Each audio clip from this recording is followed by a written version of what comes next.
தேவனுக்கே மகிமை உண்டாகட்டும். ஆண்டவராகிய இயேசு கிறிஸ்துவின் நாமத்தினால் உங்கள் யாவருக்கும் என் அன்பின் வாழ்த்துக்கள். எக்ஸோடஸ் டிவியின் அருளுரை துளிகள் என்ற நிகழ்ச்சியின் வாயிலாக இந்த காலை வேளையில் தேவனுடைய வார்த்தையோடு உங்களை சந்திப்பதிலும் நான் மிகுந்த மகிழ்ச்சி அடைகின்றேன். இன்றைய காலை தியானத்திற்காக பேதுரு எழுதின பொதுவான 2வது நிருபம் 3ஆம் அதிகாரம் 18வது வசனத்தை வாசிக்க விரும்புகின்றேன். 2 பேதுரு 3:18. நம்முடைய கர்த்தரும் இரட்சகருமாகிய இயேசு கிறிஸ்துவின் கிருபையிலும் அவரை அறிகிற அறிவிலும் வளருங்கள், அவருக்கு இப்பொழுதும் என்றென்றைக்கும் மகிமை உண்டாவதாக. ஆமென்.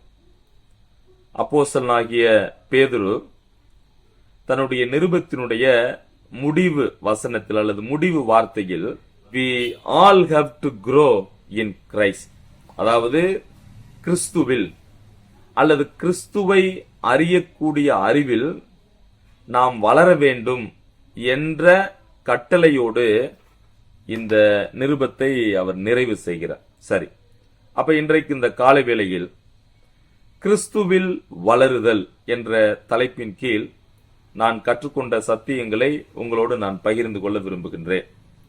growing in Christ, growing in Christ, கிறிஸ்துவில் வளருதல். சரி, இந்த கிறிஸ்துவில் வளருதல் அப்படின்ற வார்த்தைக்கு இங்கே பேதுரு மிக அழகாக விளக்கம் கொடுத்திருக்கிறார். என்ன? நீங்களும் நானும் எவ்வாறு எதிலே வளர வேண்டும் என்று கேட்டால் கிறிஸ்துவை அறியக்கூடிய அறிவிலே நாம் வளர வேண்டும். சோ அப்ப இந்த வார்த்தையை நமக்கு என்ன காண்பிக்கிறது அப்படின்னா, வளர்ச்சி, அதாவது growth is not optional but it is a command.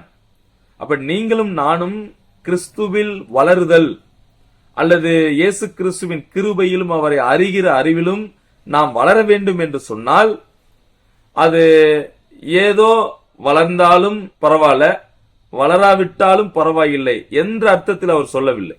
It is not an optional but it is a command. இது கட்டளை. அப்ப நம் ஒவ்வொருவருக்கும் இது கட்டளையாக கொடுக்கப்பட்டிருக்கிறது. என்ன கட்டளை? கிறிஸ்துவில் அவரை அறியக்கூடிய அறிவில் நாம் வளர வேண்டும். சரி, நாம் ரட்சிக்கப்பட்டவர்கள், நாம் ரட்சிக்கப்பட்டிருந்தாலும் இவ்வளவு நாட்களாக ஆண்டவர் நம்ம இந்த பூமியில் வைத்திருக்கிறார், இந்த உலகத்தில் வைத்திருக்கிறார் என்று சொன்னால் நமக்கு நிச்சயமாக அந்த ஆவிக்குரிய வளர்ச்சி, அவரை அறியக்கூடிய அறிவில் வளர்வது மிக மிக அவசியமாக இருக்கிறது. ஏனென்றால் இந்த வளர்ச்சி என்பது இது முழுமையானதல்ல. இன்றைக்கு நானும் நீங்களும் நான் முழுமை அடைந்து விட்டேன், முழுமையாக நான் எல்லாவற்றையும் அறிந்து விட்டேன் என்று யாராலும் சொல்ல முடியாது. ஏனென்றால் அப்போஸ்தலனாகிய பவுலே அதைத்தான் சொல்லுகிறார். என்னுடைய இலக்கை நோக்கி நான் இன்னும் தொடர்ந்து கொண்டே இருக்கிறேன் என்று சொல்லுகிறார். சரி, அப்ப இந்த வளர்ச்சி என்பது அது ஒரு ஆப்ஷனல் அல்ல, மாறாக இது ஒரு கட்டளை. இரண்டாவது, இந்த வளர்ச்சி என்று சொல்லும் போது அது முழுமையான பரிபூரணத்தை குறிப்பதல்ல, நாம் தினந்தோறும் வளர்ந்து கொண்டே இருக்க வேண்டும் என்பதை காண்பிக்கிறது. 1 பேதுரு 2ஆம் அதிகாரம் 2வது வசனத்தில் நாம் வாசிப்பது போல, 1 பேதுரு 2ஆம் அதிகாரம் 2வது வசனம், சகல துர்க்குணத்தையும் சகலவித கபடத்தையும் வஞ்சகங்களையும் பொறாமைகளையும் சகலவித புறங்கூறுதலையும் ஒழித்துவிட்டு நீங்கள் வளரும்படி புதிதாய் பிறந்த குழந்தைகளைப் போல திருவசனமாகிய களங்கமில்லாத ஞானப்பாலின் மேல் வாஞ்சையாயிருங்கள். So we must desire the pure milk of the word. அப்ப தேவ களங்கமில்லாத இந்த ஞானப்பாலான தேவ வார்த்தையின் மீது நாம் வாஞ்சை உள்ளவர்களாக இருக்க வேண்டும். சோ அப்ப இந்த 3 வேத பகுதிகள் இந்த ஆவிக்குரிய வளர்ச்சி, கிறிஸ்துவில் வளருதல் என்பதற்கு உதாரணமாக இருக்கிறது. சோ இது வேதத்தின்படி தேவனுடைய கட்டளை. நீங்களும் நானும் கிறிஸ்துவை அறியக்கூடிய அறிவில் வளர வேண்டும். இரண்டாவது, இது தொடர்ச்சியானதாக இருக்க வேண்டும். மூன்றாவது, புதிதாய் பிறந்த குழந்தைகளைப் போல நாம் தேவ வசனத்தின் மீது வாஞ்சை உள்ளவர்களாக இருக்க வேண்டும். அப்போதுதான் வளர்ச்சி அது அடைய முடியும். சோ இது வளர்ச்சிக்கான ஒரு அழைப்பை நான் பார்க்கிறோம். இரண்டாவது, இந்த வளர்ச்சியினுடைய இந்த ஆவிக்குரிய நிலையினுடைய அந்த வளர்ச்சியின் அர்த்தம் என்ன? த மீன்ஸ் ஆஃப் growth அல்லது த ப்ராசஸ். எவ்வாறு அந்த வளர்ச்சி அடைகிறது அப்படின்னா, 5 காரியங்களின் மூலம் நாம் அவரை குறித்த அறிவிலே நாம் வளர முடியும். என்னென்ன? 1, ஜெபம். அதை நாம் பிலிப்பியர் 4ஆம் அதிகாரம் 6-7 போன்ற வசனங்களில் நாம் காணலாம். இரண்டாவது, தேவனுடைய வார்த்தை, the word of God. அதை யோசுவா 1:8 2 தீமோத்தேயு 3 16-17 நாம் பார்க்கலாம். மூன்றாவது, இந்த வளர்ச்சியினுடைய அர்த்தம் என்னன்னா ஐக்கியம், ஒருவரோடொருவர் நாம் ஐக்கியப்பட்டிருக்க வேண்டும். எபிரெயர் 10 24-25 போன்ற வசனங்களில் காணலாம். நான்காவதாக கீழ்ப்படிதல் தேவை, ஒபீடியன்ஸ். யோவான் 14:23 அதை நாம் காணலாம். ஐந்தாவதாக அவருக்கு செய்யக்கூடிய சேவை, சர்வீஸ். அதை 1 பேதுரு 4:10 நாம் காண்கிறோம். முதலாவது, நீங்களும் நானும் ஆவிக்குரிய நிலையில் கிறிஸ்துவை அறியக்கூடிய அறிவில் வளருவதற்காக நாம் அழைக்கப்பட்டிருக்கிறோம். அவரில் வளருவது என்பது என்ன, அல்லது அதனுடைய அர்த்தம் என்ன என்று கேட்டால், ஜெபத்தின் மூலமாக, தேவனுடைய வார்த்தையின் மூலமாக, ஐக்கியத்தின் மூலமாக, கீழ்ப்படிதலின் மூலமாக, அவருக்கு சேவை செய்வதன் மூலமாக நாம் இந்த வளர்ச்சியை அடையலாம். சரி, நாம் அவரை அறியக்கூடிய அறிவில் நாம் வளர்ந்திருக்கிறோம் என்பதற்கான அடையாளங்கள் என்ன? The marks of growth. அந்த வளர்ச்சியினுடைய அடையாளங்கள், முதல் அடையாளம் என்னன்னா Christ like character. Christ like character, அதாவது கிறிஸ்துவை போன்றதான சுபாவம். நீங்க பிலிப்பியர் நிருபத்துல 2 அதிகாரம் 5வது வசனத்தில் என்ன வாசிக்கிறோம்? Let this mind be in you which also was in Christ Jesus. கிறிஸ்து இயேசுவில் இருந்த சிந்தையே உங்களிலும் இருக்க கடவுது அப்படின்னு சொல்றார். சோ அப்ப நீங்களும் நானும் இந்த வளர்ச்சியை எவ்வாறு அடையலாம்? அதனுடைய அடையாளம் என்ன என்று கேட்டால், கிறிஸ்துவினுடைய அந்த சுபாவத்தை, அந்த சிந்தைகளை நாம் வெளிப்படுத்தி வாழ்வோம். சோ கிரைஸ்ட் லைக் கேரக்டர், அவருடைய குணம் எப்படிப்பட்ட குணமோ, அவர் எவ்வாறு சிந்தித்தாரோ, எவ்வாறு செயல்பட்டாரோ, அதுபோல நீங்களும் நானும் அந்த அடையாளத்தை நாம் வெளிப்படுத்த வேண்டும்.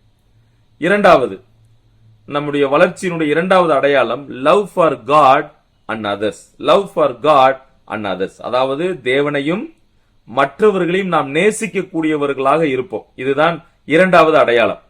மத்தேயு எழுதின சுவிசேஷம் 22 அதிகாரம் 37 39 காணலாம். மூன்றாவது அடையாளம் எண்டூரன்ஸ் இன் ட்ரையல்ஸ். எண்டூரன்ஸ் இன் ட்ரையல்ஸ், அதாவது நமக்கு வரக்கூடிய அந்த பரீட்சைகளில் நாம் பொறுமையோடு வாழ்வோம், பொறுமையோடு இருப்போம். அதைத்தான் யாக்கோபு ரொம்ப அருமையா சொல்றார்.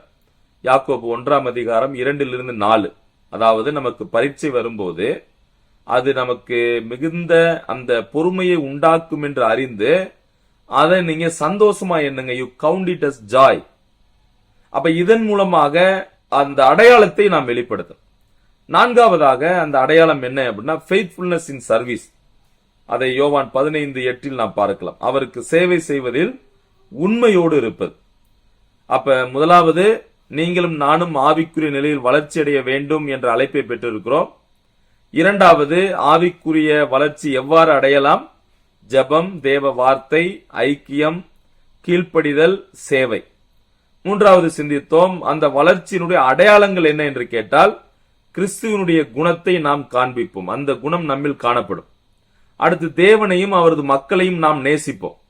மூன்றாவது, பரீட்சைகளை நாம் பொறுமையோடு ஏற்றுக்கொள்வோம். நான்காவது, அவருக்கு சேவை செய்வதில் அந்த ஒரு பலன் நாம் தரக்கூடியவர்களாக நாம் இருப்போம். அடுத்தபடியாக, இந்த வளர்ச்சிக்கு சில தடங்கற்கள் உண்டு, சில தடைகள் உண்டு. The hindrances to growth. என்னென்ன தடைகள் எல்லாம் இருக்கிறது அப்படின்னு கேட்டா, ஒன்று sin and compromise, அதாவது பாவம் மற்றும் இந்த உலகத்தோடு ஒத்து போகுது. நீங்க எபிரெயர் 12 அதிகாரம் 1-2 வசனங்கள் அதற்கு உதாரணமான வசனங்கள். சோ ஏன் நாம் ஆவிக்குரிய வளர்ச்சி அடைய முடிவதில்லை, அல்லது அதற்கான தடைகள் என்ன என்று கேட்டால், சின் அண்ட் தி காம்ப்ரமைசிங், அதாவது பாவமும் உலகத்தோடு ஒத்து போகுதலும். இரண்டாவது, neglecting of scriptures and prayer, அதாவது தேவ வார்த்தையையும் ஜெபத்தையும் நாம் புறம்பே தள்ளுவது, அல்லது அதை நாம் ஏற்றுக்கொள்ளாமல் இருப்பது.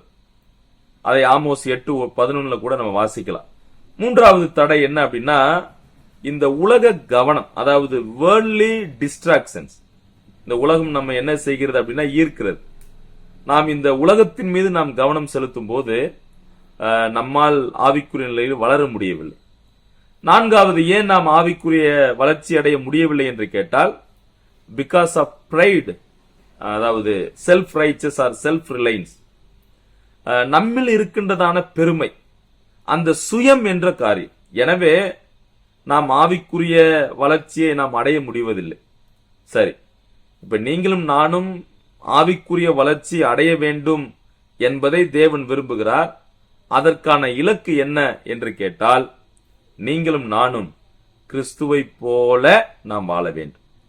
அவருடைய குணத்தை போல நாம் பிரதிபலிக்க வேண்டும். அவரை போல மாற வேண்டும். We need to become like Christ. அதை ரோமர் 8:29 வாசிக்கிறோம். இரண்டாவது, we have to glorify God in our lives. நமது வாழ்வில் கிறிஸ்துவை நாம் மகிமைப்படுத்த வேண்டும். அதை யோவான் 15:8 நாம் வாசிக்கிறோம். மூன்றாவது, to finish the race faithfully. ஆண்டவர் நமக்கு கொடுத்த அந்த பொறுப்புகளை உண்மையோடு நாம் அதை நிறைவேற்ற வேண்டும். சோ இப்படி செய்யும் போது இந்த லைஃப் லாங் ஜேர்னி, அந்த growth, அந்த வளர்ச்சியில நாம் தினந்தோறும் கிறிஸ்துவை அறியக்கூடிய அறிவிலும் ஆவிக்குரிய நிலையிலும் நாம் வளருவோம். அதைத்தான் பிலிப்பியர் 3:12-14 வசனங்கள்ல பவுல் ரொம்ப அருமையா சொல்றார். அந்த வசனத்தை மட்டும் வாசித்து நான் நிறைவு செய்ய விரும்புகின்றேன். பிலிப்பியருக்கு எழுதின நிருபம் 3:12 வசனங்கள். சகோதரரே, அதை பிடித்துக் கொண்டேன் என்று நான் எண்ணுகிறதில்லை. ஒன்று செய்கிறேன், பின்னானவைகளை மறந்து முன்னானவைகளை நாடி கிறிஸ்து இயேசுவுக்குள் தேவன் அழைத்த பரம அழைப்பின் பந்தய பொருளுக்காக இலக்கை நோக்கி தொடர்கிறேன்.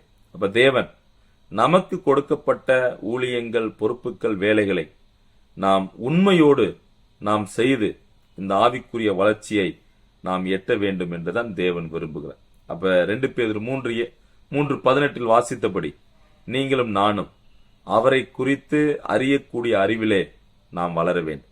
இந்த உலக ஞானத்திலோ அதெல்லாம் நன்மைதான், நல்லதுதான். உலக ஞானத்திலோ உலக காரியங்களிலோ நாம் வளர வேண்டும். ஆனால் அதை விட நாம் கிறிஸ்துவை அறியக்கூடிய அறிவில் நீங்களும் நானும் வளர வேண்டும். அப்படி வளருவதற்கு நாம் செய்ய வேண்டிய காரியங்களை செய்யவும், அதற்கு தடையாய் இருக்கிறவைகளை நாம் நீக்கி போட்டு நம்முடைய இலக்கை நோக்கி தொடர்ந்து பயணம் செய்து அந்த அவரை குறித்து அறியக்கூடிய அறிவில் இன்னும் நாம் வளர ஆண்டவர் நம் ஒவ்வொருவருக்கும் உதவி செய்வாராக. தேவநாமம் மகிமைப்படட்டும். ஆமென்.